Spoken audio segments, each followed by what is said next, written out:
Buonasera e ben ritrovati con l'informazione flash di newsicilia.it. In apertura il ministro dell'Interno Piantedosi durante il Comitato per l'Ordine e la Sicurezza Pubblica che è stato convocato per oggi a Palermo in risposta agli eventi criminali che hanno coinvolto la città negli ultimi mesi. Piantedosi ha annunciato il rafforzamento degli organici, dei sistemi di videosorveglianza e dei servizi di controllo del territorio.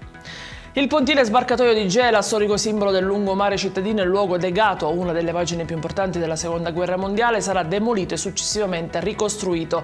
La decisione è stata condivisa dall'assessorato regionale al territorio e ambiente e dall'amministrazione comunale nel corso di un incontro.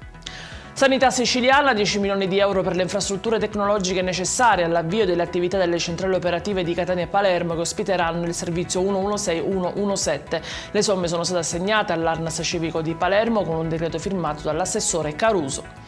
Chieda scusa a mia figlia, così inizia la dura lettera aperta rivolta all'europarlamentare Roberto Vannacci. A scriverla è Vera Squadrito, madre di Giordana Di Stefano, la giovane di 20 anni uccisa nel 2015 a Nicolosi dall'ex fidanzato.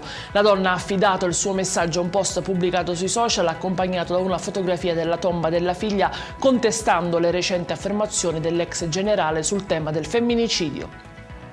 In chiusura il meteo, diramata per domani un'allerta gialla in Sicilia, i temporali sono attesi per il pomeriggio, le temperature invece resteranno alte. Ed è tutto per questa edizione, vi ricordo come sempre che i dettagli su queste notizie e molte altre li trovate sul nostro sito e sui nostri canali social. Grazie per averci seguito e a domani con nuovi aggiornamenti.